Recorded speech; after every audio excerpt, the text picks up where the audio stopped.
Avious Griffin grew up fighting on the streets of Chattanooga, Tennessee. Now training alongside ring welterweight champ Terence "Bud" Crawford, Griffin hopes to continue finding success in the boxing ring. Griffin will face Lester Espino tonight at the Tropicana Hotel and Casino in Atlantic City, New Jersey. The Griffin-Espino fight will precede the main event bout between featherweights John Leandro and Frank Gonzalez. Both fights will stream live on BoxingInsider.com and on the Boxing Insider Twitter account, 8 p.m. ET, 5 p.m. PT. The 30-year-old Griffin, 13-0, 12 knockouts, last fought on July 22, knocking out gatekeeper Jonathan Inez at the end of the second round. The Griffin of today was a far cry from the 15-year-old version who excelled on the football field as wide receiver at East Ridge High School in suburban Chattanooga. Even in his preteens and high school years, Griffin would get involved in street fights, where oftentimes, he would get the better of his adversary. "I'm kind of like a natural hitter," Griffin told The Ring Tuesday evening. "I've been a puncher for a long time. I used to street fight a lot when I was younger.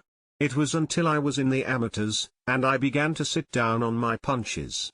I grew up with 3 older brothers, who were bullies. No one in my family boxed. I just had to become stronger and be a fighter.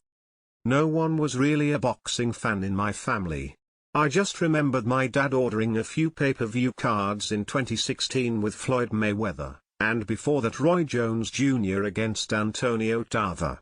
That was it as far as boxing in my family, but I loved it and I wanted to do more."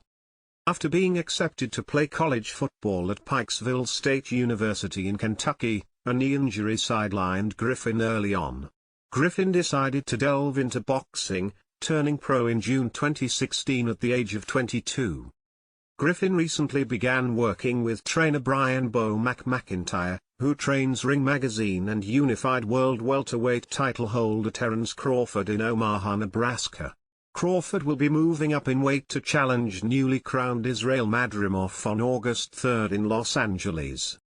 Over the last several weeks, Griffin has had a first-hand look as to what makes Crawford a phenomenal talent. It has allowed him to get to know the ring's number 2 pound-for-pound fighter on a personal level. "It's both an honor and a blessing to be trained by Bo Mack and to work alongside Terence," said Griffin, who is managed by Brandon Stump. "In the gym, I pay attention to him. I watch him spar a lot.